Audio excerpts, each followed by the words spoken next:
Welcome everyone to Wrasslin Raw!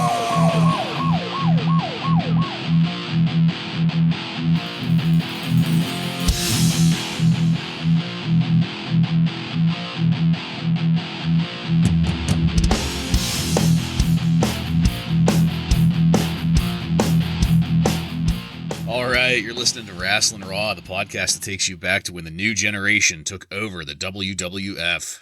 Thank you for joining us. You're here with Ryan Arico. Bartlett, you might say tonight, I'm suffering from the agony of defeat. Oh, Joe Giammatteo. I enjoy worms, but I don't enjoy worms crawling on me. I'm the one and only Jason Bartlett. We're going to examine WWE history one episode of Raw at a time. In this episode of Wrasslin Raw, we're going to be taking a look at the Raw that aired on June 12th, 1995. This Raw was recorded at the Struthers High School in Struthers, Ohio, and features Vince McMahon and Jerry the King Lawler on commentary. Are you guys ready? I am ready. Yeah. All right, then, let's get into it. For the first time on international television, Lex Luger, the embodiment of the American spirit, will face the monstrous Yokozuna. More importantly, though, the nation's pride is on the line in that match. We need to know whether or not the American dream is alive and well, and unfortunately, Lex Luger's performance is going to be the gauge of that. Wop, wop, wop, wop, wop. Before we do anything even remotely interesting, let's rehash the USS Intrepid now. And the, quote, 578-pound offender, unquote, getting a hip toss put on him. Cue that terrible music again. What does it take to be a hero? What does it take to be a man? A hip toss. A hip toss. That's right. Creative has decided to go balls deep into this because next there's a close-up of Yokozuna's sweaty mush with a Jim Cornette voiceover putting over this feud. Then we get a close-up of Lex Luger's mesomorph face struggling to maintain a concrete thought and communicate it effectively. He's saying here that the constant humiliation of America comes to an end tonight on Monday Night Raw. I would posit that Lex Luger's appearance on television contributes to the constant humiliation of America, but that's just me. Downfall of America. Bob Backlund's campaign had continued earlier. Backlund was outside yelling about the sins of rock and roll. There's going to be footage of Jerry the King Lawler's training regimen later on tonight. But first, we're going to go to our first match of the night. Bam Bam Bigelow defeats Dwayne Gill by pinfall in 2 minutes even. As much as I hate Bam Bam's new ring gear, I loved that Bam Bam t-shirt that girl at ringside was wearing. Did you guys notice that? Yes. Mm-hmm. Yep. Fantastic shirt. I would proudly wear that. And I sent you guys a picture this weekend so you'd know what I was talking about, but this whole time, since Bam Bam's ring gear got the new upgrade, if you want to call it that, I've been struggling because it's reminded me of something specifically, and it's like one of those, thought versions of having something like right on the tip of your tongue, But finally I realized Bam Bam in his new ring gear looks like the Pokemon Emboar from Generation 5 of Pokemon. I know you guys aren't fans of the games, but I'll have to take your word on that one. Well, I sent you the picture. What do you think? Is it pretty... Oh, yeah, no, based on the picture, most certainly. Yeah, kind of like a King Bowser vibe. Similar moveset, too, actually, if you want to get deep into it, but... Don't. Dwayne Gill is looking fantastic here. But guess what? We're going to ignore this match and talk to Diesel on the phone. Throughout the match, 2 minutes. How much are we really going to get? Bam Bam's work is perfectly acceptable here. So is Dwayne Gill's. There's nothing to complain about, but unfortunately, there is nothing special happening here either. Ryan, why don't you start us off on this one? It was pretty generic. Normal 3-count ending. Yeah, very generic. We have one of the great jobbers in there, Dwayne Gill, just to kind of put a little bit of a warning. I have not used him as jobber of the week. He's going to stick around the WWF for a while, so I'm saving him for a special date. So he won't be jobber of the week tonight, but he will be someday for sure. This match is a good example as to why. He's a great jobber. We have talked at length at this point about how absurd Bam Bam Bigelow's new ring attire is.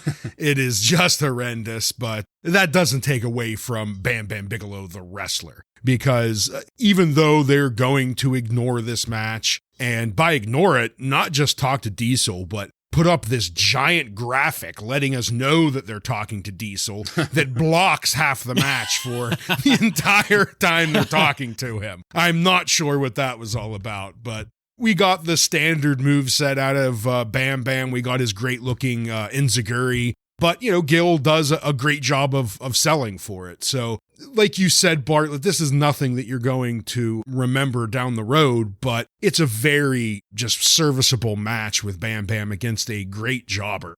I did notice that James Andrews continued to get his weekly push. He got another free commercial during this match. Vince mentioned him once or twice. So it's a shame we have Bam Bam in this character, but I just want to highlight that doesn't take away from what a great wrestler Bam Bam is. What did you think about it, Big D? Well, this show is going to be hotter than Hades. The pyro backpack is so horrible. It's so horrible to the point where some of the pyro just falls to the mat. Like it doesn't even go off properly. I don't know. This new look and feel for Bam Bam is not working at all. And like you said, both of you guys, the match was already ruined with having Diesel on the line there. That seemed to be like taking over the match. I was kind of thinking, well, let me get past this stupid gimmick and entrance and just get a good Bam Bam match. And I was hoping that it would be a display of his athleticism that we normally see, but it was more of a display of power, I think, during this match. Mm-hmm. The little skip and cartwheel thing at the end, I'm done. I'm done. I'm out. I kind of don't know what to think about that whole thing. It didn't turn me off, but it was kind of like I keep this image in my mind, and we talked about it before, of how great Bam Bam would be as kind of like a generic biker type gimmick. Nothing too specific, nothing like, no club patches on the leather jacket or anything, but just like the Undertaker American Badass gimmick, basically. Yeah, just strolling in like a hard ass and beating people up. But then he goes and he does a cartwheel, and it's lighthearted, and I don't mind that at all, but it just seems so out of character for what he should be. I think of when I see a big guy like that doing a cartwheel is Chris Farley, which is great. I love Chris Farley, but, this isn't a comedian setting. You know? And you guys both mentioned it, and just to be clear, I am going to continue to harp on how they're murdering Bam Bam generally and just burying his whole thing here. That does not diminish his ongoing skill in the ring. It should be assumed that Bam Bam is a fantastic worker all of the time, or at least most of the time. Because even after this shit show, he does go on to become a fantastic talent in ECW and WCW shortly. And just, as much as I bitch, please don't take it the wrong way. But what they're doing to him is just horrible. Especially, Ryan, like you mentioned, the graphic up on the screen. It might as well have just said cock holster in big capital letters, Yeah. Well, we'll move it along to something I was really, really interested in, and I was looking forward to talking to you guys about the Monday Night Raw debut of Waylon Mercy. This promo was creepy as hell, and it also involved the murder of an innocent caterpillar or worm of some kind. The bottom line here is that this guy is a psychopath. Hopefully he sticks around at least until softball season starts. I have a feeling that we might get a gap in the roster right about that time. It should be noted that this guy's version of psychopath isn't anywhere near the same as Psycho Sid's. This is a much more, I don't know what you'd maybe call it, cerebral psychopath, as opposed to Sid's just sheer intimidating kind of psychopath. I do want to talk more about it with you guys, but we'll get the rest of the segment in here. It's a bird. It's a plane. It's the WWF blimp and Captain Kerwin's selfies flying around up there. It's a good thing we got to check in with old Kerwin. We're going to have a quick commercial break. Come back to quite the scene. Straight from the 90s. It's Barry fucking Dudensky. And this time he's pitching pogs. No, madcaps. You don't want to get sued. Well, they were pogs. I don't give a shit what anybody says. He's there with the Mad Capper, some poor son of a bitch that was just trying to get his face in the camera frame every chance he got and being shoved out of the way by Bart Gunn, and the Smoking Guns. And they are playing pogs, Billy versus Bart. This is the first time that I've started to think about Barry effin' Dudensky as a kind of like pusher man. And he's getting these poor cowboys hooked on the pogs. They loved it. In all seriousness, I was legitimately impressed by the 18-karat gold slammer. I would have absolutely spent $25 on this package. There was the slammer, there was a full set of pogs with every single WWF superstar on them, and they were throwing a shirt in on the deal too, weren't they? Yeah, order now. Yeah, I would have totally been down for buying that. Before we move along, Ryan, what did you think about the promo debut of Waylon Mercy and the pogs and all that? Let's get going on this. Waylon Mercy, I mean, creepy as fuck, this guy. He reminded me of, you were saying, he got this psycho character going on, but much different than Psycho Sid. And the only word I could come up for him is it's a much more rapey character. Like he seems like a serial rapist from a movie is kind of the vibe, with his like long greasy hair and just his creepy way of talking. And that was all I kept on getting from him is just like rapist. So I don't know if that's the vibe he was going for, but he succeeded at that. Barry Dudensky, and I'm right there with you. I wanted to order these pogs right this moment.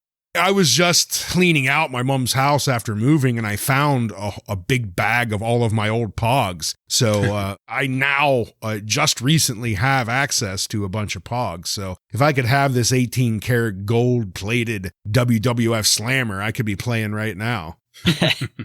Just that nostalgia wave that you got from it was pretty undeniable. I loved it.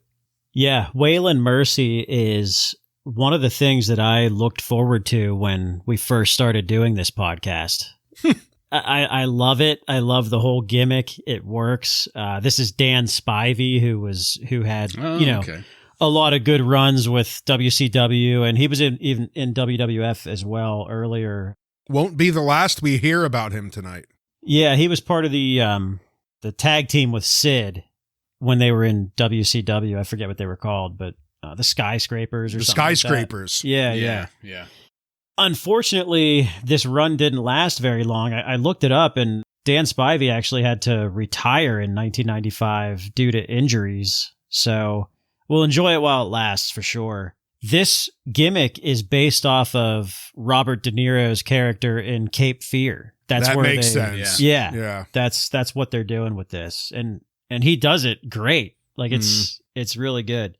The pogs, the only comment I have here is when they show the gold-plated slammer, I just love Vince's reaction to it. Like, it's just Vince is just the ultimate overseller of everything. Like, whoa! As soon as he put it up on the screen. So yeah, that was funny. I'm really stoked about Waylon Mercy because I've only heard about him. I don't remember him at all. If I ever saw matches of his back in the day, I don't remember it at all. And this is going to be all fresh and fun for me. I'm really looking forward to it. I see what you're saying with the whole Cape Fear thing. And now that you say it, it's pretty clear. But at first, as soon as you said Cape Fear, the only thing that I could think of was, hey, Bart, you want to see my new chainsaw and hockey mask? From The Simpsons. And then it sunk in, especially the cadence of his talking, like the real slow. Yeah, definitely more Southern. A totally different kind of Florida man. It's kind of like a Jake the Snake type vignette. The slow, not screaming in your face. Yeah, good call on that. I do like it, and I am looking forward to seeing more. By the way, did either of you guys see that Bart Gunn couldn't stack some pogs if his life depended on it? I didn't notice. I wasn't paying attention. I don't think he had the dexterousness of the hands to stack some pogs. It's pretty poor stacking going on there. Anyway, this epic pog battle will take us into our next match. Kama defeats David Haskins by pinfall in 2 minutes and 9 seconds. And David Haskins is our Jobber of the Week. Take it, Ryan. Thank you, Bartlett. David Haskins is this week's jobber. David Haskins was born David Haskins on October 30th, 1962 in Memphis, Tennessee. He was trained by Don Bass, and other than his real name, he has wrestled under the aliases Davey Haskins and Davey Rich. Haskins made his debut on January 15th, 1985, for the Louisville, Kentucky-based promotion Continental Wrestling Association. David would continue to wrestle for the CWA until '87, when he would move to NWA. He had a great number of matches throughout '87 for the NWA, before returning to the CWA in '88. In 1989, Haskins joined the WCW, wrestling in 15 matches in a 4-month span. 13 of those matches would be with partner Johnny Rich, the team losing all 13 matches to the tag team, the Skyscrapers, comprised of Dan Spathy and Sid Vicious. After the summer of '89, David kind of fell off the map for a few years, showing back up in 1992, jobbing for Jim Cornette's Smoky Mountain Wrestling. Then back to WCW from 93 to 95, but only for a few matches. In 1995, Haskins began wrestling for the WWF. 95 and 96 would be his busiest 2 years, jobbing in a number of matches for the WWF, while also wrestling for an indie promotion based out of his hometown of Memphis, Tennessee, the United States Wrestling Association, part owned by Jerry Lawler. His last match with the WWF was on October 22nd, 1996, losing to Justin Bradshaw at a taping of WWF Superstars. 97, Haskins bounced around a handful of Tennessee and Alabama independent promotions before falling off the map again for over a decade. Then in 2008, he showed back up in his local territory of Tennessee and Alabama, having another handful of matches over the next 9 years. David Haskins retired on April 11th, 2017, after pinning his opponent Congo. His record? 37 wins, 94 losses, and 11 draws. Quite the record. Yeah. 2017, that's a pretty good run. I mean, to be honest with you, there was such time in between his last, 5 matches. Maybe he's not even retired. He might show up and have another match here. Yeah. Well, I mean, this match was good enough. I hope I do see him again. And this match was also good enough that I'm glad to hear that he didn't end up a crippled recluse in a basement. He did like so not. Many of the jobbers have. He did not. Well, thank you for that, Ryan. Enlightening as always. Back in the match, Kama looks like a badass. As much as I bitch about the gimmick, it's unfortunate that he comes out to somebody else's music, and with that cartoon gimmick, if they just wouldn't have cartooned him up so much, Kama would be a really, really compelling superstar. But if you just kind of ignore the whole thing going on with his hair and the colors of his ring gear, he looks like a badass. He's in shape. The tattoos look great on him. Since you brought this up, I wasn't going to mention it. Yeah, in this match, just his chest is just so enormous. Yeah. His shoulder and chest. I mean, he's a huge motherfucker. Yeah. Barrel-chested. Yeah. Absolutely. Also, I was really interested to see the Undertaker fans laying a black wreath at ringside. This is in connection with that whole semi-forgotten storyline of Kama melting down the Undertaker's urn to turn into his gold chains. Kama notices these fans laying the wreath at ringside, and the kids sitting next to these two emo goth people looked honestly uncomfortable being that close to them. In the ring, David Haskins looks like he could be Jerry Lawler's brother. I have that marked as well. It's dead ringer. And, Stunt you know, double. after learning that, like, he basically lived in the territory, worked in Jerry Lawler's promotion. I mean, he was like mini Jerry Lawler. Yeah. I said it earlier, but I have to note again, Kama's work looks great here. And David Haskins is working and selling really well here too.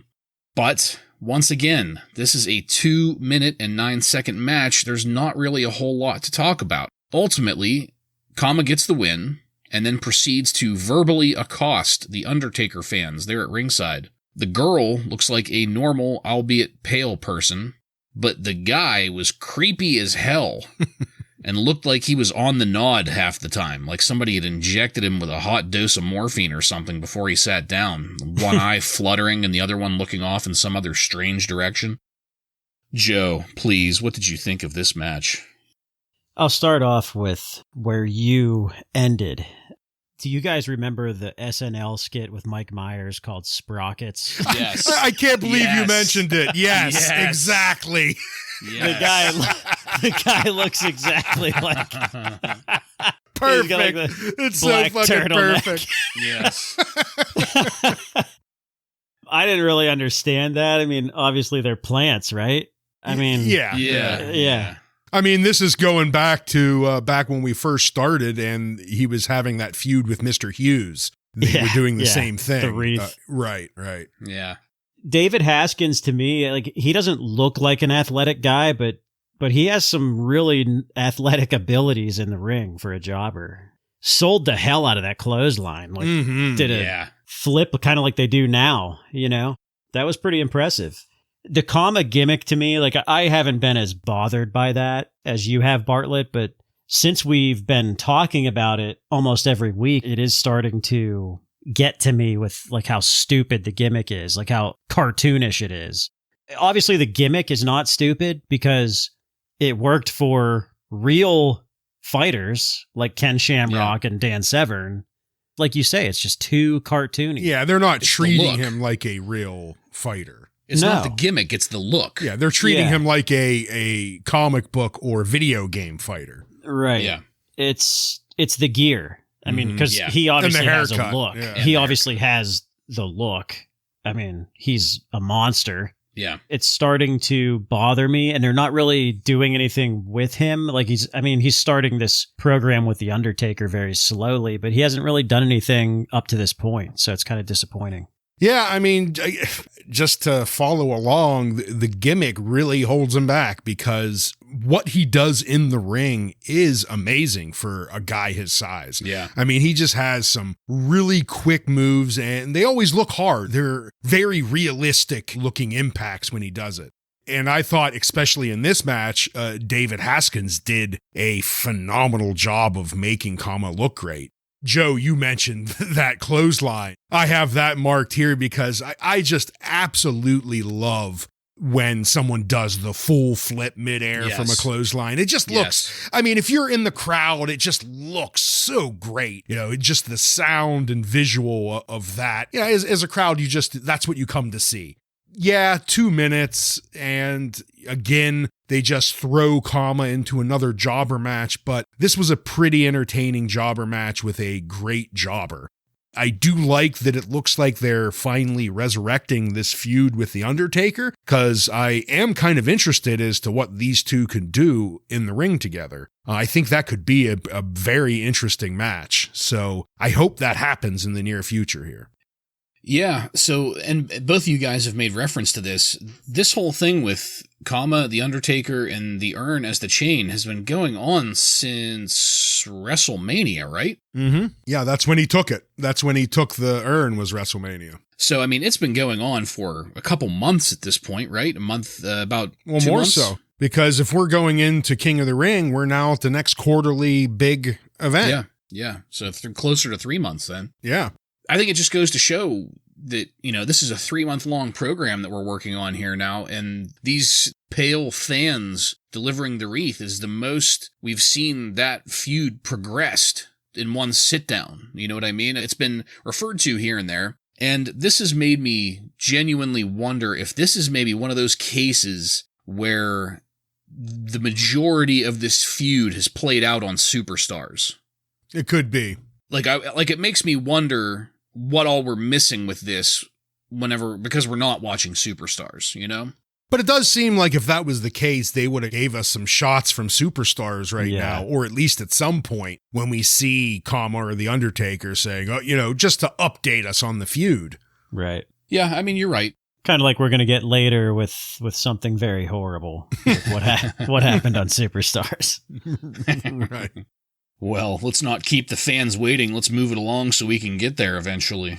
But first, I mean, we need to get people in the right mood, lube them up, so to speak. Here's Todd Pettingzoo with a King of the Ring report. Call your local cable company, goddammit. That's all I'll say about that. At King of the Ring, Diesel and Bam Bam versus Sid and Tatanka. That's going to start this report off. We got to hear from Diesel earlier. Let's hear from Sid and Tatanka now. What we really get, though, is Ted DiBiase standing behind Sid and Tatanka all along, doing the talking at first. But then Ted kicks it to Sid, and Sid cuts a truly insane promo. I don't mean I liked it, don't get me wrong, but I don't mean insane in terms of, like, mind-blowing. I mean insane in the way that it was pure gibberish. It made no goddamn sense at all. It gave me a fucking aneurysm trying to figure out what the fuck he was talking about. And it ends, see, here's another Mike Myers reference, and it ends with everybody laughing in a way that reminded me of that scene from Austin Powers, where all the villains Dr. laugh Evil. together. Yeah. Well, that's all Tatanka can do, because he's totally useless. Yeah. We'll also have the Kiss My Foot match. And for comments there, we'll go back to Vince and the King at ringside. Quick question. Did either of you notice that woman with the enormous forehead right behind the King? I did not. Sorry. That was like a 7 head that chick had. Too focused on the foot to notice that. Lawler's got a foot that looks like a prop from Double Dare. That's exactly what I noted. Yes. Yeah. It looked like from a 90s Nickelodeon game show. Everybody present is appropriately disgusted by this foot, and as well they should have been. We got a couple good yeah out of Vince. They talk about that for a minute. That's nothing that I'd like to dignify with a quote. So we'll take it back to Todd Pettingzoo. He'll list the current matches in the King of the Ring, being Undertaker versus Mabel, Shawn Michaels versus Kama, Bob Holly versus The Roadie, and Razor Ramon versus either Yokozuna or Lex Luger. Pettingzoo is done for now, it seems, and sends it back to Vince. But just when I thought I couldn't get any more disgusted, we get a scene from backstage where Owen Hart and Mr. Fuji are encouraging Yokozuna to eat rice. Force feeding him. It made me want to vomit. It reminded me of the first Death in 7. You remember that movie? No. Well, it's a guy that goes around killing people for the 7 deadly sins, and for gluttony, he makes this guy eat until his stomach explodes. Yes. With now I know what you're talking about. A young Brad Pitt. Yes. Yeah. I misunderstood what you said. I thought the whole title of the movie was First Death in 7. No. I thought you were talking about some kind of Japanese thing because it's Yokozuna and Fuji. Never mind. We're going to cut to commercial. There's a spot for the WWF European Tour, the Tour de Force. Before we move along, Joe, what did you think of the King of the Ring report? That Sid promo, Lawler's foot, and the disturbing scene with Yokozuna.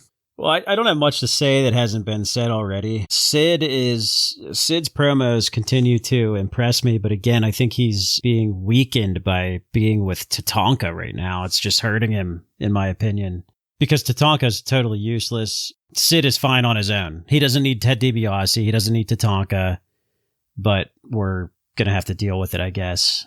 Lawler with the fake foot, the other thing other than the Double Dare comment. Vince, again, this is Vince's company, and he just oversells everything. I love it. Like, he gets the foot out, and Vince is just like, "What is the meaning of this? What is this? What are you doing?" Just overselling the stupid, terrible foot prop that they have, and I love it.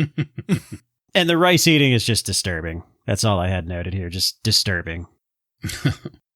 Starting off with the $1 Million Man Sid Tatanka promo, I typically love Sid and his promos, but as I mentioned earlier, I was struggling to understand what the hell he was talking about in this promo.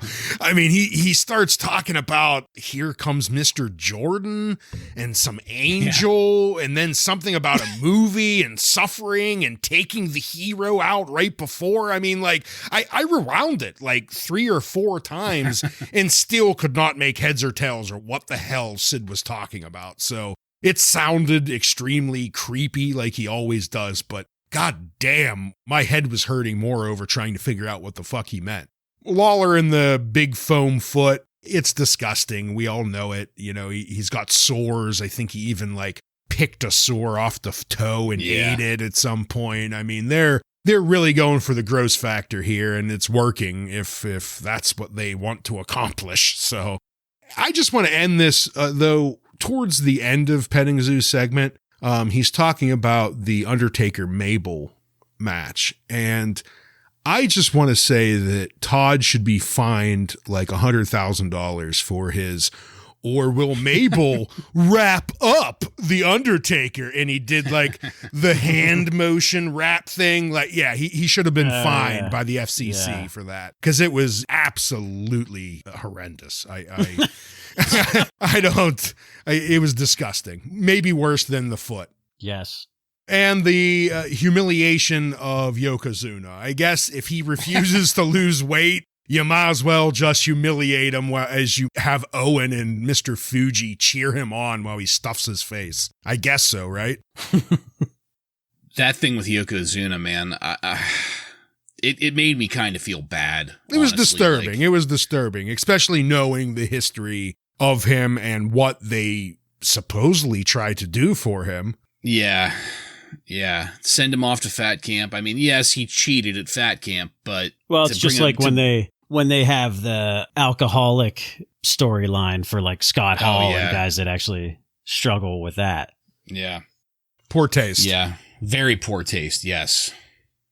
Well, that Tour de Force. Speaking of poor taste. Yeah.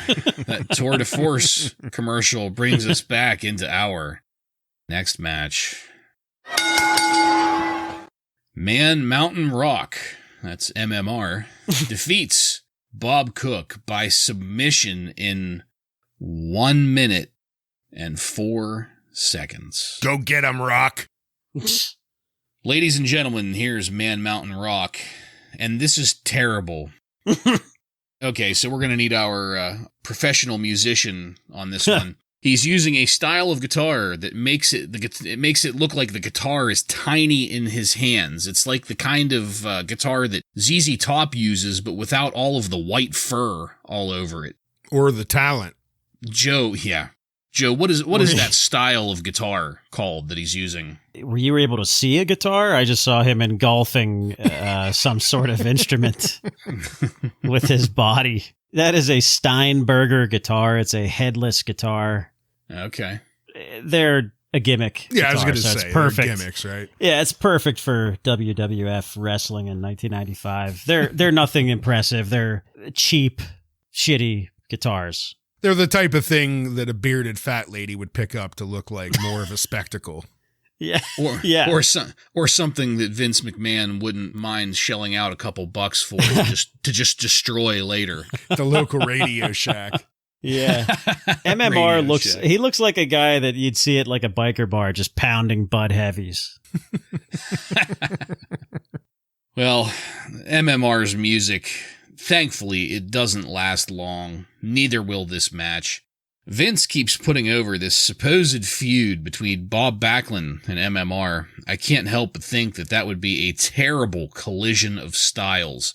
And MMR secures the win in this match with a fucking armbar, of all things. A whammy bar. Yeah. And that's it. It's over. I had the disturbing thought during this, and in hindsight, back through a couple of MMR's past matches, getting submission wins in short amounts of time. Isn't that Bob Backlund's thing? Being a submission guy. Oh, maybe we'll be chicken wing. blessed with a submission match. Oh God, no. Well, I don't know that will happen necessarily, but it seems like they're really laying down some thick story plot lines on this. But let's talk about it. Ryan, what did you think about this match? It was terrible. I'm going to say right off the get-go, though, Bob Cook looks like the better wrestler here. You know, somehow Cook did a better job of selling MMR's moves than MMR did executing them. And it happened on multiple occasions. Like, I'm seeing MMR just real sloppy and ugly and slow pull off a move, and Bob Cook sells it as if MMR actually executed this move with precision. So I got to give Cook a lot of credit in this match because he has to go out here and submit to this piece of garbage. It's pathetic. MMR is just really bad. He's not a good wrestler. It's not a good gimmick. And when he gets on the television, it just brings the show down. Yeah, it's just two fat, sloppy fucks going at it for a minute 40 or whatever. Less than that. Yeah. MMR is terrible, like you said, Ryan. This is just a rock and roll, and I'm using air quotes here, version of Men on a Mission, basically. Oh, wow, yeah. The whammy bar is pretty funny. I mean, it's funny, but it's fucking stupid. I don't know. This program they're building, I guess we'll talk about that in a little bit here. It's just it's gonna be bad. Terrible collision of styles. Yeah, I mean, there's nothing else I can say about this. It was a minute-long match that ended with a fucking armbar. What else is there to say? Donk would be proud. God. You know, and that's something that is very, very sad. I'm pretty sure I would take a Donk match over this. Sure. Because at least Donk tries to put in some amount of ability in a couple minutes, as opposed to this fat flop of fuckbag just kind of rolling around. It depends. Is he dinkless? Well, that's enough of MMR. We're going to go from one grotesque woman to another. Here's Stephanie Wyand with a Hall of Fame report. Your dream woman. No. You were the one talking about how much you wanted to give it to her a few weeks ago. Yeah, that's right. It wasn't that long ago. Well, you know, I drink while I'm doing it. No, I know I did. That, what can I say? That one time. It was a moment of weakness. Moment of weakness. We all have them. We'll take a drink right now. Stephanie Wyand's voice isn't fit for this at all. We don't see her in this, but she does a voiceover, and the tone, the tenor, the chipperness, like this isn't like a depressing kind of thing. It's what's the right word for it? There needs to be a certain amount of gravitas to this. She doesn't have it. Her tone and voice come off like she's telling us the specials of this week's grocery store commercial. Yes, exactly. Exactly. The new names to add to the list of inductees are going to be the Fabulous Moolah and Pedro Morales, as well as the Grand Wizard and George the Animal Steel. And we still can't get back on a good note because we're going to cut from the Hall of Fame to once again more footage of the hip toss contest on the USS Intrepid. After that, we go to commercial. This time, the commercial is for the U.S. Army, and we get another voiceover from Stephanie Wyand for it. Once again, did not fit. When we come back, Bob Backlund is going after MMR, but instead finds his little guitar and slams it around a little bit before cutting a promo full of mispronounced words and jazz hands. And then, in what is quite possibly one of the funniest things I've ever seen, Backlund tries to trash this little backstage area, but instead slips and falls on his face. Vince passes it off as Backlund taking out the cameraman. Lawler doesn't let that happen, though. He says he slipped.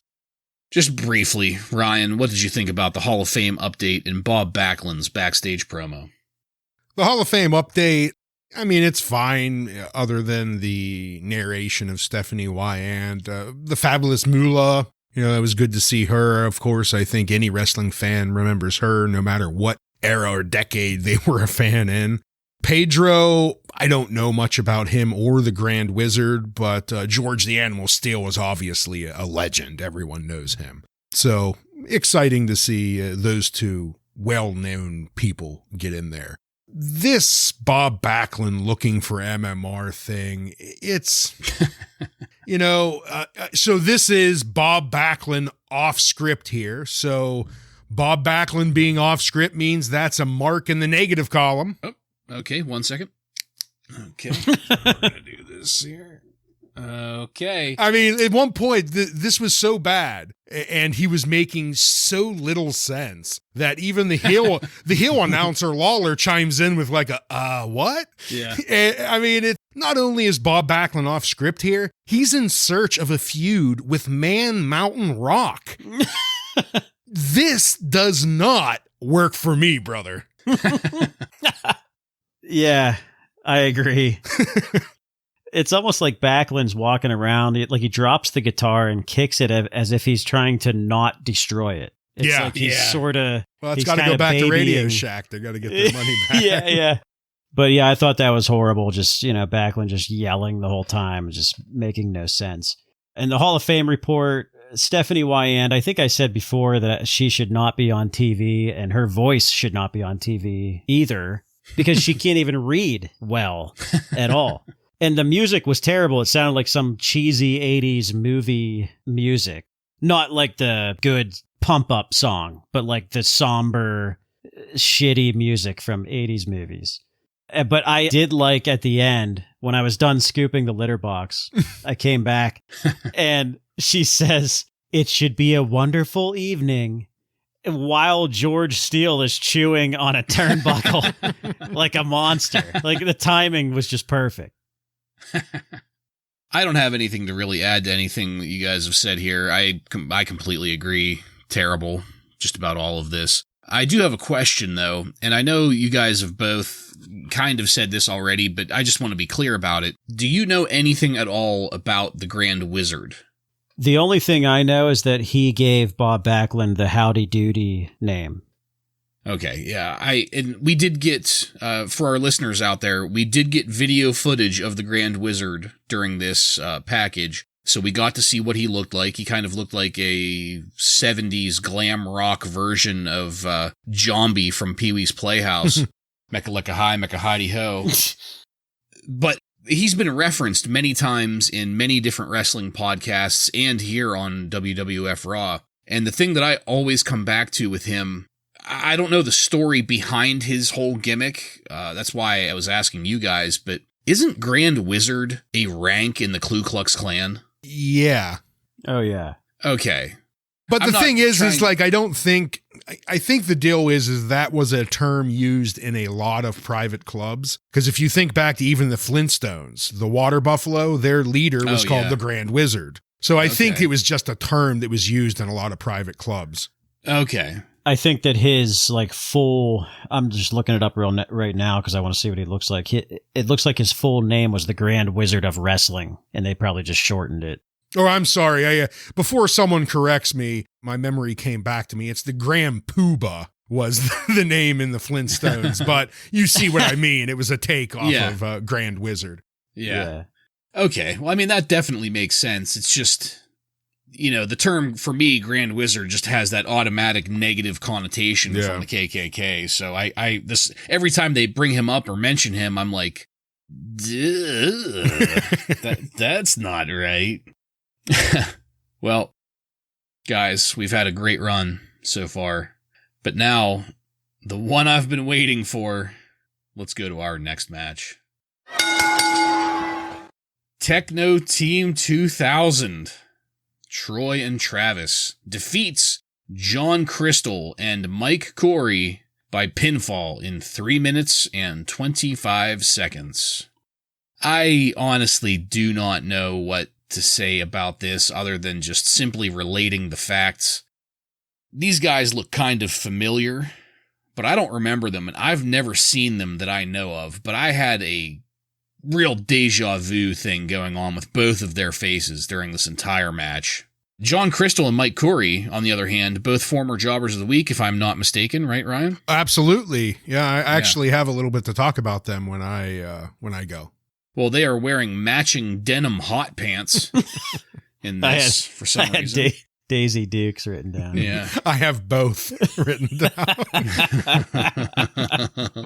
I can't put my finger on why exactly, but this match made me feel like I had accidentally changed the channel over to WCW. Does that make sense? Yeah. Do you guys like the aesthetic of their ring gear and the aesthetic of the way it was filmed? I don't know, but it felt like a WCW match from the same time period, 95. The work here isn't horrible, but it isn't impressive either. There's a reason I didn't remember these guys. This is all practically brand new to me. I'm pretty sure the reason that I didn't remember them is because they're kind of forgettable. That's it. That's all I've got. Joe, what did you think of the in-ring debut of Troy and Travis, Techno Team 2000? I vaguely remember these guys, just the jackets. The jackets, it gave me a slight memory of these guys from back in the day. But Troy, you guys ever hear like JR or any of those guys talk about Cowboy Bill Watts? Oh, yeah. Yeah. He was like a booker and a writer and stuff, and obviously a wrestler. But I guess Troy is his son. Oh, okay. I found that out when I looked up their profile. But the Techno guys, it almost seems like, so it's supposed to be like a futuristic gimmick, but it's almost like it's from the past, not the future. Like it's kind of giving me that vibe of like, it's more like 80s Tron style than... Yeah. To me, I was getting a big like Road Warrior vibe out of them. Kind of, yeah.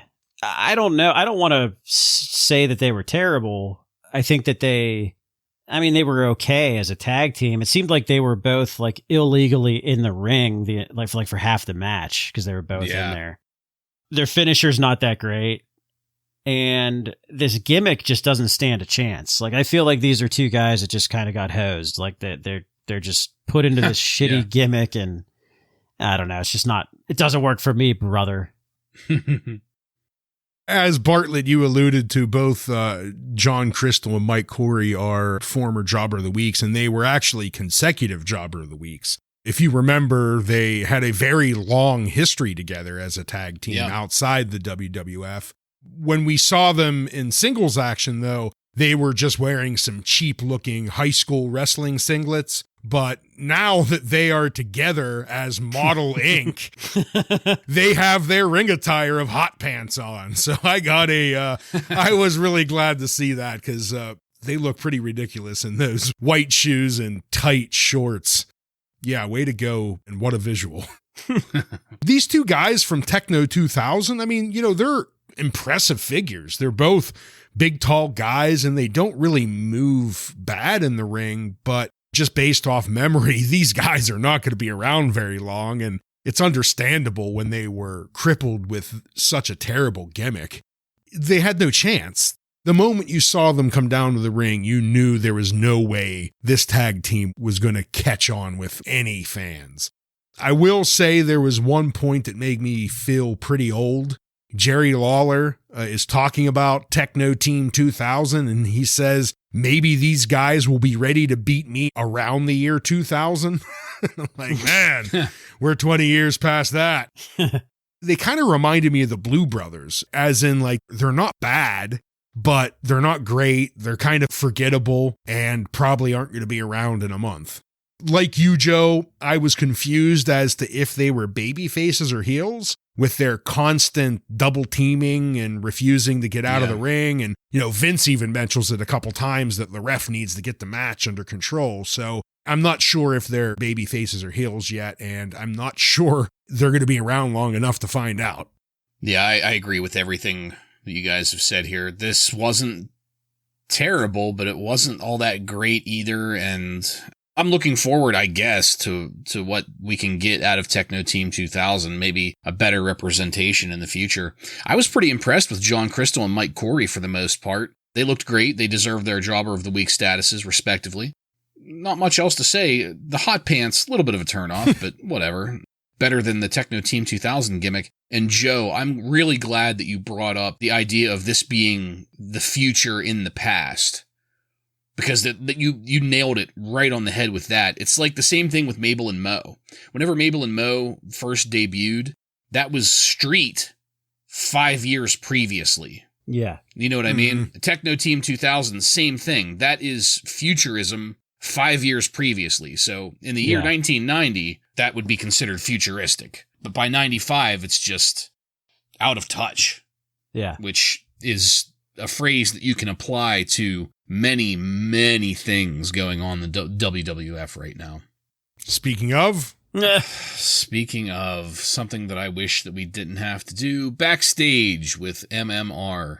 MMR is sad about the breaking of his weenie guitar, and MMR says it's personal now. He'll deal with Bob Backlund. Ooh, this is me doing the Scott Hall gesture. Ooh. So fucking intimidated by that. This was not a way to get MMR over at all. This was about as intimidating as a sack of turnips. Hey, guys, do you remember the Head Shrinkers? Fatu and Sion apparently are coming back and will be taking on Sid and Tatanka next week here on Raw. I didn't even know that they were still a tag team anymore. I thought that Fatu was at home packing on the rice to come back as Rikishi, but I guess not. Packing on the rice and taking off the pants. Yeah. Really briefly, Joe, what did you think about these tidbits of information we got here about MMR and the Head Shrinkers? MMR, what a bad promo. It's like he was crying almost over his broken guitar, which was it even broken? I don't even know. The Head Shrinkers, I have some news on them later in the news segment. Oh, okay. Nothing too exciting, but I do have some news on them. Yeah, I don't have too much to add here. Man Mountain Rock's response to Bob Backlund. Yeah, it's just continuation of this garbage. So not much to really say there. And all in the same show. Too. Yeah, all in the same show. The Sid Tatanka Head Shrinkers, yeah, just like you, Bartlett, I was just shocked to see the Head Shrinkers. And it looks like they're coming back with yet again some new ring attire. They changed it up again. So I don't know. The Head Shrinkers are always a okay tag team. I guess we'll see what they could do against Sid and Tatanka. Not to split hairs, but I think the previous iteration of the Head Shrinkers, Fatu and, Christ, I can't even think of his name anymore. Samu. Is that right? He got the Polynesian disease? The bad fish, yeah. Yeah. Mm-hmm. I liked Fatu and Samu, but Sione just doesn't fit in with this. That's not to say that it's terrible necessarily, but I'm not quite as excited about this as I could have been. Especially because it's a Sid and Tatanka tag team. Yeah. Anyway, speaking of, that will take us into our final match of the night. Yokozuna with Jim Cornette and Mr. Fuji. Double wide! Double deep! Defeats Lex Luger with Scott Anton, whoever the hell that is, by count out in a King of the Ring qualifier in 7 minutes and 57 seconds. Yokozuna continues to overflow into the ring. He is enormous. He's got saddlebags hanging on the insides of his thighs that are the size of small children individually. Lex Luger comes out to the Allied Powers theme music. He can't even have his own music anymore. It's great. And he's got Scott Anton with him. Just real quick, do either of you guys know who Scott Anton is? I don't. No, I think they said he was a local wrestler. Yeah, they said he was a local. Where are we again? Struthers? Yeah. Yeah. I don't know the name. I mean, the thing that was shocking to me was that it wasn't a kid and they had a full-grown man out here waving the flag for Lex Luger. What a poor soul. Screw all you kids. Yeah. Screw all you kids in your moment. Yeah, I was confused by that whole thing. Well, the match is going to start with dueling flag waving. I really disliked it. It felt cheap, like dirty. The cheapest of pops. Like going out for a high-priced call girl and settling for a transvestite. Yoko gets a few hits in to start, but once Lex takes control, we're going to sit in an armbar. As soon as Yoko gets out and tries to entertain people, full credit to Yoko, he tried. Luger gets him back in a fucking arm bar.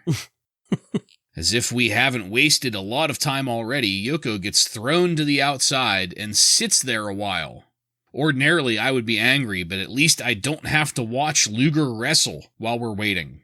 The same happens when Luger knocks Yoko down to the mat. Cornette and Fuji distracting Luger keeps anything from happening. They were doing everything they could in this match to keep actual action from happening. We'll cut to commercial with Yoko in control and come back to Yoko sitting in a hold. That's the Vulcan nerve pinch on Luger. For the rest of the time here, nothing of any importance happens really until Fuji distracts Luger by taking the American flag from Scott Anton. We get a pretty decent bump out of Cornette for that. Previously, the ref was not counting. Through all of this shit going on through this match, Yoko flopping around in the ring, Yoko flopping around outside, the holds, the ref has not been counting. But now that Yoko has gone outside of the ring and hit Luger with a leg drop on the concrete, and then Yoko goes back in the ring, now the official starts the count once Yoko rolls back in, beaches himself into the ring. And that's it. The match is over. Via countout, Yoko will be the final entrant in the King of the Ring tournament. Ryan, please, what did you think of this match? I will give Lex credit for one thing, and I suppose it's more credit for his tag team and the fashion design team than it is him, but I loved his American flag Allied Powers jacket that he wears to the ring. I think it's a pretty great looking 90s jacket. I'll give a small amount of credit for that. For the 5th or 6th time, they show us the Luger slamming Yokozuna footage, and Vince mentions that was when Yoko was a mere 500 pounds. Now that he's much larger, could Yoko still do it? And I just had to laugh over the continuous growth of Yoko's size as they talk about him. He's gained like 150 pounds in the last year and a half. Yeah. Somehow they found a wrestler to make Yoko look good. And I'm stating this not meaning any credit towards Luger. I mean that in Luger looks so bad with any opponent that no matter who he's with, that wrestler immediately looks better. And that's what happens here with Yoko. He actually appears to be trying to entertain the crowd despite Lex Luger's efforts. Whenever Luger takes over, the match just is terrible. Towards the end, Luger, he puts on a few shoulder blocks to Yoko, and they're just so slow. He almost comes to a full stop before he makes contact with Yoko. It looks bad.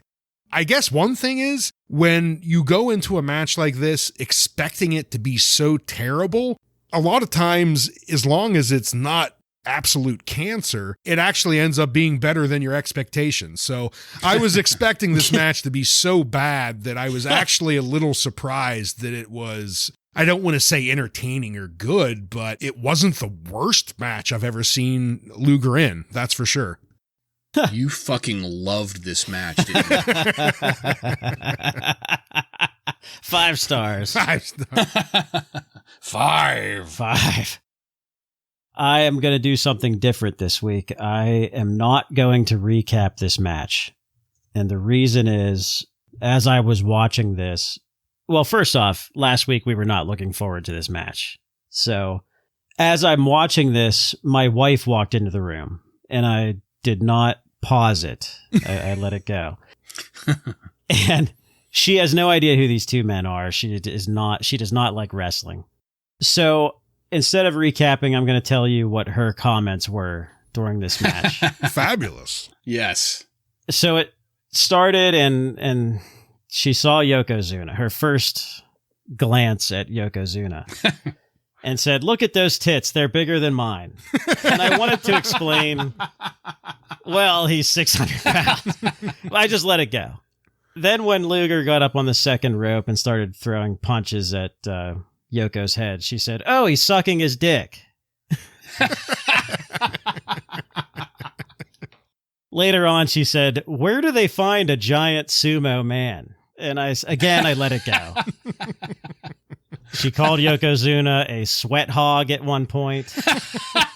She said that his running is more of an aggressive waddle.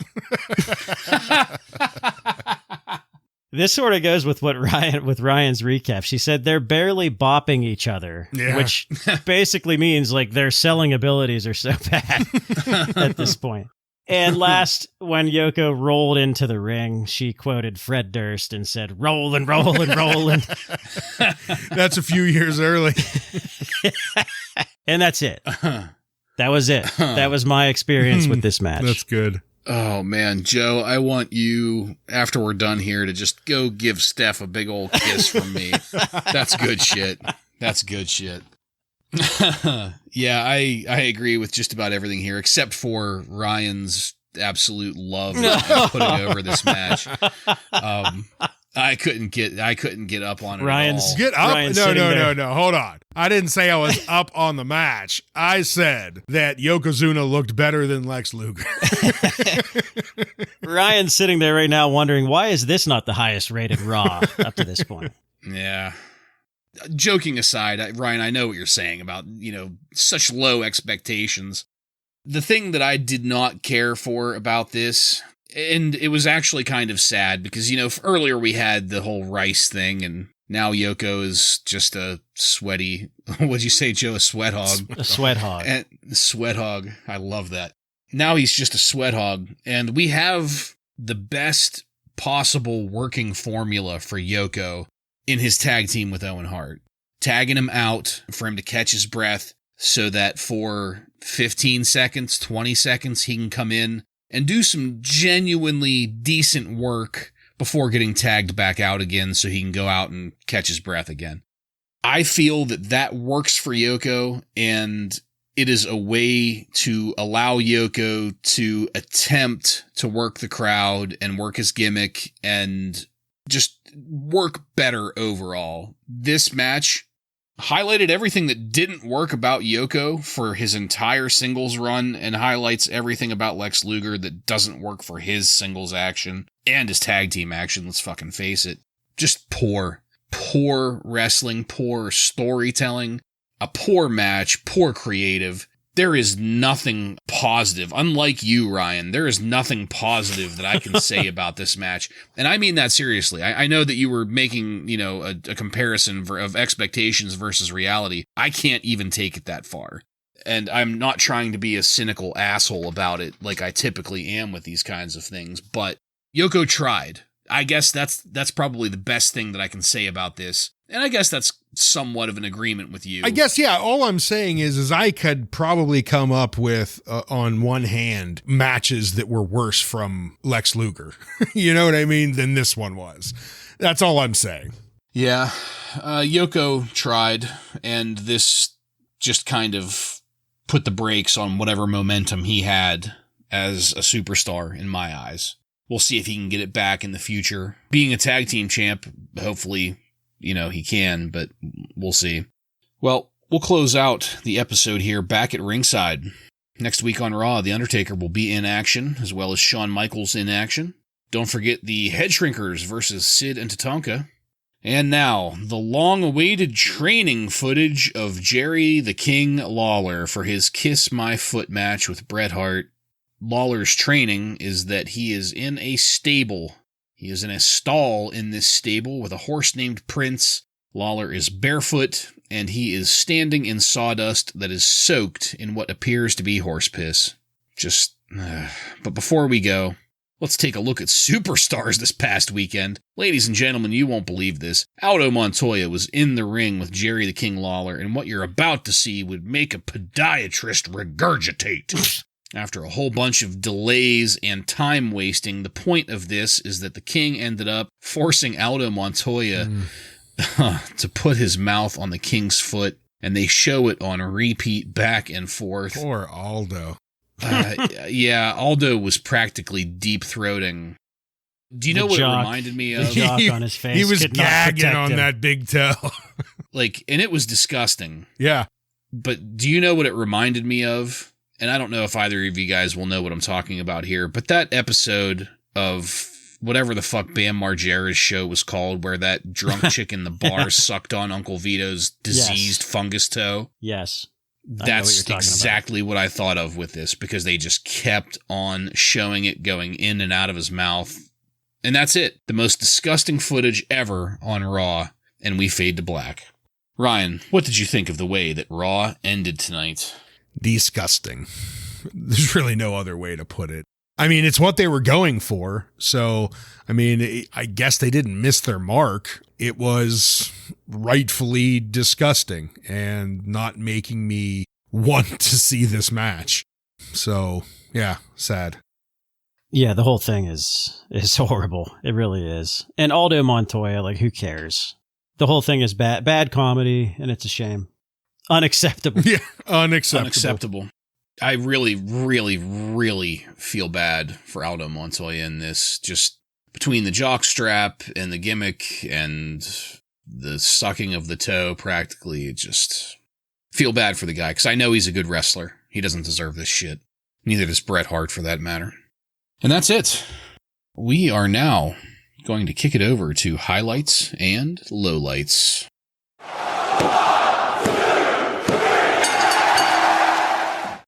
Joe, why don't you go first? This was a really bad episode of Monday Night Raw altogether, I think. But my low light, I'm going to go with the Bam Bam Bigelow. I almost said Bam Margera, because you just mentioned that.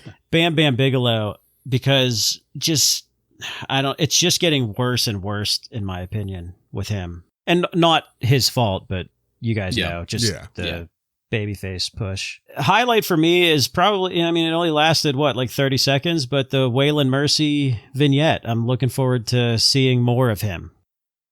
For me, highlight, I'm going with Kama versus David Haskins match. You know, it was no match of the year candidate, but I thought both guys did a really good job of selling in the ring and entertaining me. As we mentioned during our recap, yeah, Kama's gimmick is bad, but he legitimately looks badass in the ring, and it continued here tonight. My low light, it was very tempting to make the Yokozuna Lex Luger match my low light. It was pretty bad, but I feel like doing it would be just for the sake of being able to say it was the low light 2 weeks in a row, because there were things lower tonight. Yes, it could be the Lawler and his feet. But no, I'm going with Man Mountain Rock. Nothing against Bob Cook. This is just MMR as my low light. MMR is a piss poor wrestler, and nothing about this man works. And now he is in a feud with Bob fucking Backlund. By God, the humanity. It's funny. I am going to split the difference between you guys. So my highlight is going to be the Waylon Mercy promo. I was genuinely impressed with that whole thing. I was intrigued. I am officially up on Waylon Mercy right now. I hope that enthusiasm continues throughout until we get a match in the ring, and I hope that match is good also. For everything that I can think of and everything that I can hear, Dan Spivey was a pretty good wrestler until he had to retire, so fingers crossed on that one. Let's hope it doesn't blow up in our faces. As far as lowlights go, it's going to be MMR. You know, Ryan, you're absolutely right. It is tempting to say Yoko and Lex just for the sake of saying Yoko and Lex, and they would deserve it. Mm-hmm. It was bad. It was a bad match. But, you know, the one thing that we can say about Yoko and Lex is that Yoko at least tried. And it was expected. Yeah, I mean, I don't want to put it over too much. I'm not ready to, start singing Lex Luger's praises like you are with this shit. Right, exactly. I know. But that MMR match, just, so sloppy and terrible. It's amazing how much bad wrestling he was able to fit in 1 minute and 4 seconds. And then they follow the bad wrestling up with a couple more just terrible segments. Yeah, that weepy fucking promo about the breaking of his weenie guitar. That's not how a guy like that would like I said, he looks like a guy that would go in a biker bar and pound Bud Heavies. Like that's not how a guy like that would react to that sort of thing. Yeah. So that's it. That's it for me. Joseph, do you have any contemporary wrestling news from on and around June 12th, 1995 for us? Yes. The big news here. WCW has announced that they will be adding a new television show every Monday night, going head-to-head with Monday Night Raw on TNT. So this was where it was announced that Nitro will be starting. So that was a huge groundbreaking moment in wrestling. Yeah. Pretty ballsy move by Ted Turner and Eric Bischoff, too, to go head-to-head. Shane Douglas was backstage at WWF tapings last week. Douglas is scheduled to start medical school in 1996. He has a regular job as a history teacher in Pittsburgh and wrestles only on weekends now for ECW. He'd have to give up his teaching job to go to WWF. All of that is important, and I think we probably know why, and we're going to find out hopefully soon. Lots of injuries going around. Diesel, the Roadie, Razor Ramon. But Meltzer's reporting that Razor Ramon is the only one who is questionable for the pay-per-view. So we should see the Roadie and Diesel. There's rumors going around at this time that the King of the Ring would either be Mabel or the Roadie. So interesting that there was some news going around that the Roadie had a chance at being King of the Ring. What could have been? Meltzer comments that this would be good for surprise booking, but neither of these guys is going to draw money, which is really well put, I think. Yeah. Shawn Michaels makes the most sense to Dave Meltzer because he's the one that's going to draw money. I said I had some news on the Head Shrinkers. Fatu is going to be working on the road as a single, and Sion is MIA.